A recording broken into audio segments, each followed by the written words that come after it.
Welcome to Nasdaq Trade Talks. I'm Jill Malandrino, Global Markets Reporter at Nasdaq. Joining me is Dina Ting, Head of Global Index Portfolio Management at Franklin Templeton, to discuss why now is the case for international markets and how recent market events have created new opportunities for investors to express views on specific countries. Dina, it's great to have you with us. Welcome to Trade Talks. Thanks, Jill. Glad to be here. And you believe there are three key reasons why international markets look attractive. The first one is valuation, which of course has been a challenge for many sectors in the US following the run that we've had. Valuation is always a challenge, especially after 10 plus years of bull market in the US. Even the pandemic can't dampen the enthusiasm. Help that action to support the market. From valuation perspective, international markets are looking cheap relative to the US, and since valuation tend to revert over time, it's a catalyst for the current attractiveness of the international markets. Will there be disparity in the economic recovery based on how individual countries handled COVID-19?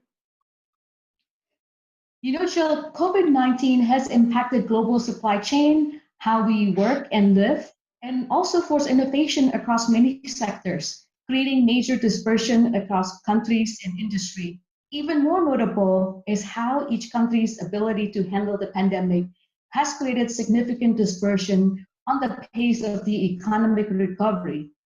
Countries such as Taiwan and South Korea that have been an excellent model in COVID handling with a centralized and vigilant approach were successful to control the number of infections and figure out a way to allow business to operate with minimal disruption, allowing the V-shaped recovery that many countries were hoping for. The return dispersion among countries is the reason why disaggregating broad exposure to international market and to single countries even more paramount.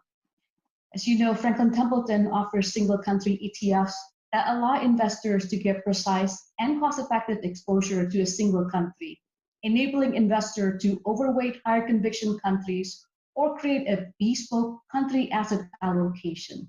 For example, to get exposure to Taiwan or South Korea, investor through one trade can buy FLTW for Taiwan or FLKR for South Korea. Could foreign currency provide a tailwind to international investing? Absolutely. Returns from investing in international market is comprised of local equity return and foreign currency return. Weakening US dollar relative to foreign currency will increase the total return of international investing, provided extra tailwind to international returns. There was a major trade agreement signed on Sunday, November 15th, creating the largest trading bloc locally in APAC, even bigger than the USMCA and EU. Tell us about the regional comprehensive economic partnership, how many people it covers, and what's the global output? The agreement brought together 15 neighboring countries, representing 1/3 of the global output and population, to significantly lower barriers to trade among these countries. This agreement is notable because US is not part of it and support the case of shortening supply chain by making trades with countries that are geographically closer even easier. What does that mean for the US and EU, and how does it lend to the international thesis? This supports the case of higher return dispersion among countries that I mentioned earlier, and the importance of country allocation with single country ETFs as an easy and cost-effective tool for investors to act on their convictions. All right, Dina, appreciate the insight. Thanks for joining us on Trade Talks. Thank you. Glad to be here. You got it. And thanks for joining me. I'm Jill Malandrino, Global Markets Reporter at Nasdaq.